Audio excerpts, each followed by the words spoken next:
Hi everyone, it's Simon Keeling here, weatherweb.net. Thanks again for watching. It is Monday the 13th of May. Looks as if we're in for a bit of a wet day tomorrow, but the longer term forecast is going basically according to plan.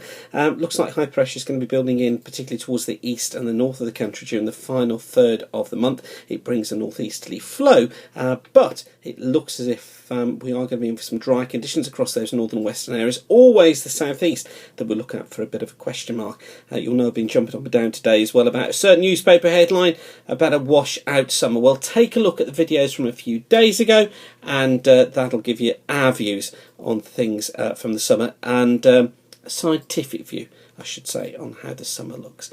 So let's get on with the forecast and take a look at the details. Here's today then, low pressure centred up towards the northwest of Scotland today, a brisk westerly flow, quite an unstable westerly flow as well. That's bringing some pretty hefty showers, though they are fairly well scattered hefty showers. Most of them are going to be affecting western Scotland, northwest England, parts of western Wales and Northern Ireland, just scattered showers elsewhere, but certainly get set for a breezy afternoon. On to Tuesday, we see a change taking place as rain comes into the southwest of England and southern Wales through the morning. This will be heading its way east-northeastwards during the course of the morning, bringing some pretty hefty bursts of rain across much of southwest England, southern Wales, the Midlands and southern parts of England. A front up towards the north and the west will bring some rain for northern and western parts of Scotland and for Northern Ireland too. But I think it's in this area here, across the north of England, where we should find the best of conditions. Although still a few showers, I do think they should be fairly well widespread. Fairly well scattered.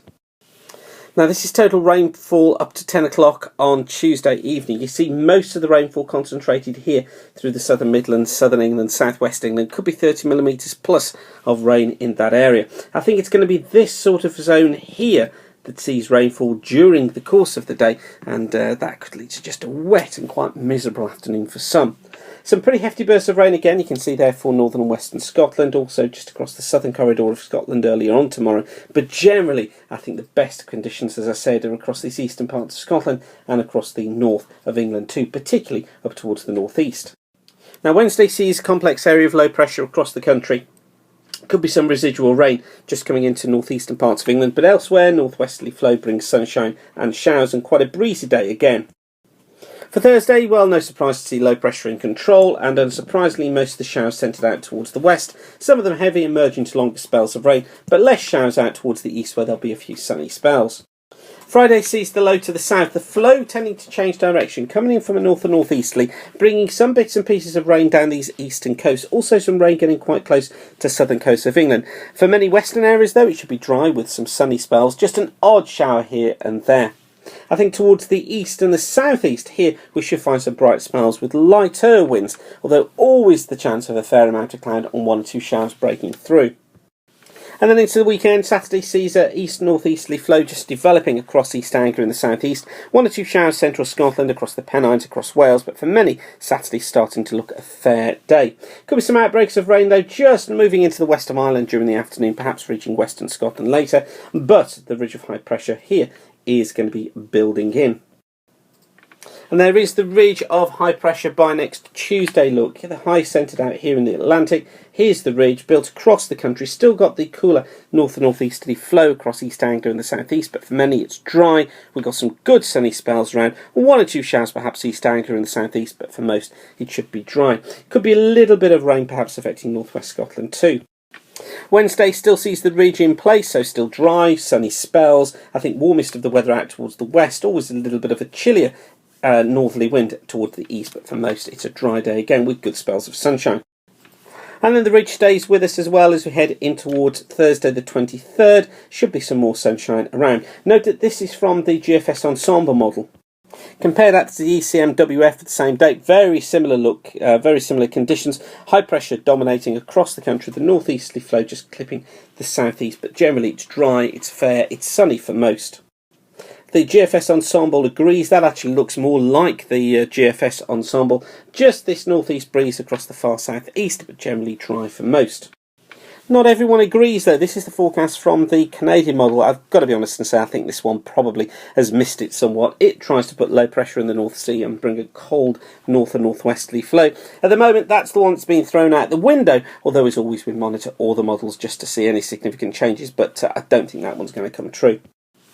And the GFS ensemble graph for London just picks it up quite nicely. Look, here's this steady rise in temperature this week, and then it continues to rise very slowly next week. Never getting to phenomenal levels, always tending to be on the cooler side, but the temperatures are going in the right direction. Notice as well how little rainfall then falls once we get past this weekend. Look, you see how it becomes largely dry. And just interesting to note finally what the CFS does. This is the forecast for week 1, taking us through to the 18th of May. And notice here the trough, the anomaly in the heights here, that's the trough across the UK, which is bringing the unsettled conditions we've got just at the moment. If we look at week 2, you'll notice though this is going up to the 25th of May, so this is from the 19th to 25th.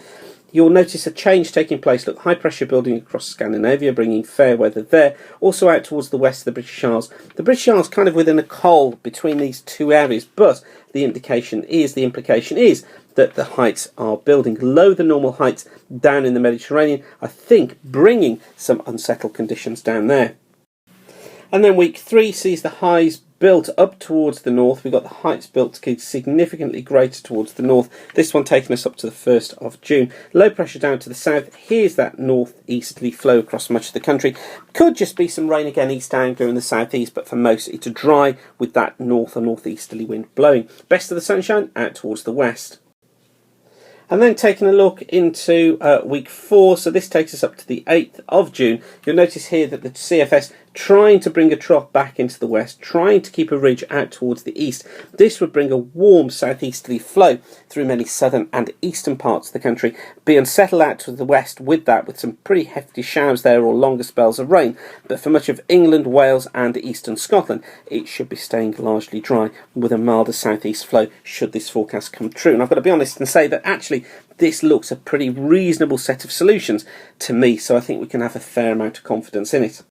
And that's all for me for now. Don't forget weatherweb.net's kept free of charge by the adverts you see around the screen here. It's by you coming back and using the site and using the adverts. That's what keeps us free of charge. So thank you for doing that. And whatever you're doing today, have a great day and keep the sun shining. Bye for now.